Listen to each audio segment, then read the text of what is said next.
राम मंदिराच्या दानपेटीत घोटाळा झाल्याचा आरोप गेल्या काही दिवसांपासून राज्याच्या राजकारणात चर्चेत आहे आणि याच मुद्द्यावर उद्धव ठाकरेंनी आधीच रस्त्यावर उतरण्याची घोषणा केली होती आणि त्या पार्श्वभूमीवर रविवारी उद्धव ठाकरे यांनी रामरक्षा आंदोलनाची सुरुवात केली। पण दुसरीकडे आता याच मुद्द्यावर काँग्रेसनेही स्वतंत्रपणे आंदोलनाची हाक दिली आहे। होय, उद्धव ठाकरेंपाठोपाठ आता काँग्रेसचंही रघुपती राघव राजाराम आंदोलन 7 जुलैपासून म्हणजेच आज नाशिकच्या काळाराम मंदिरातून सुरू होणार आहे।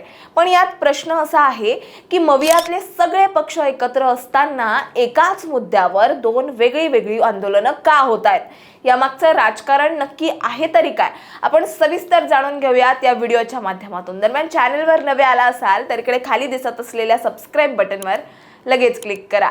तर सध्याच्या अपडेटनुसार काँग्रेसच्या वतीने 7 जुलैला म्हणजेच आज राज्यभरात रघुपती राघव राजाराम सत्याग्रह केला जाणार असून त्याची सुरुवात नाशिकच्या काळाराम मंदिरापासून होणार आहे। कोट्यवधी भाविकांच्या श्रद्धेवर टाकलेला हा दरोडा असल्याचं काँग्रेस प्रदेशाध्यक्ष हर्षवर्धन सपकाळ यांनी म्हटलंय आणि या आंदोलनात प्रदेश काँग्रेसचे वरिष्ठ उपाध्यक्ष मोहन जोशी, त्याचबरोबर नाशिक शहर काँग्रेस अध्यक्ष निलेश उर्फ बबलू खैरे, नाशिक ग्रामीण उत्तरचे जिल्हाध्यक्ष रमेश कहांडोळे आणि दक्षिणचे जिल्हाध्यक्ष भरत टाकेकर यांच्यासह शेकडो पदाधिकारी कार्यकर्ते उपस्थित राहणार आहेत। यानंतर 9 ते 14 जुलै दरम्यान राज्यभरातील सर्व जिल्ह्यात राम मंदिर, शिव मंदिर किंवा हनुमान मंदिरात हा सत्याग्रह केला जाणार असल्याचं म्हटलं जात आहे। पण तुम्हाला सांगते, या मुद्द्यावरून आंदोलनाला सुरुवात झाली ती उद्धव ठाकरेंच्या रामरक्षा आंदोलनापासून। अयोध्येतील राम मंदिराच्या उभारणीसाठी आलेल्या कोट्यवधी रुपयांच्या देणगीत गैरव्यवहार झाल्याचा आरोप समोर आल्यानंतर ठाकरेंच्या शिवसेनेने 5 जुलैला दादरच्या मारुती मंदिरासमोर रामरक्षा आंदोलन केलं। उद्धव ठाकरेंनी भाजपच्या राजवटीत राम मंदिराच्या दानपेटीवरच दरोडा घातला गेल्याचा आरोप करत मंदिर लुटणाऱ्यांना हिंदू आता माफ करणार नाहीत असा थेट इशाराच त्यांनी यावेळी दिला। याच पार्श्वभूमीवर या आंदोलनात रामरक्षा स्तोत्र आणि हनुमान चालीसाचं पठण करण्यात आलं।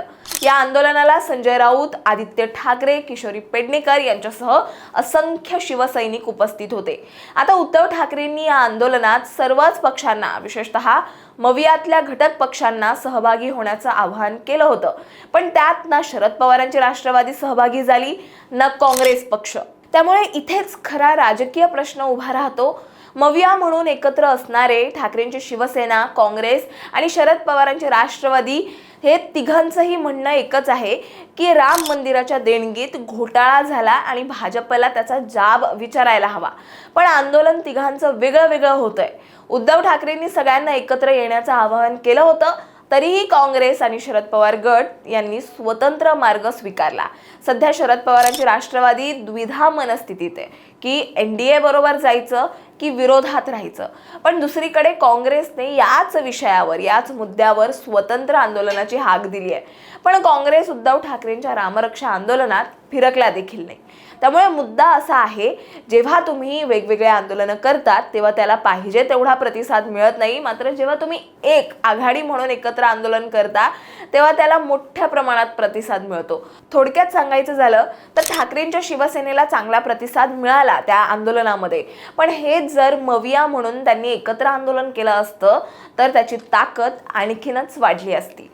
परंतु सद्यस्थितीत आता ठाकरेंनी रामरक्षा आंदोलन केल्यानंतर आता काँग्रेस त्याच स्वतंत्र असं रघुपती राघव आंदोलन करणार आहेत। त्यामुळे आता काँग्रेसच्या या आंदोलनाला कशा पद्धतीने प्रतिसाद मिळतो हे बघणं तितकंच महत्त्वाचं ठरणार आहे। तुम्हाला याबद्दल काय वाटतं हे आम्हाला कमेंटमध्ये नक्की सांगा आणि अशाच माहितीपूर्वक व्हिडिओ बघण्यासाठी लगेचच सबस्क्राइब करा प्राईम टाइम महाराष्ट्राला।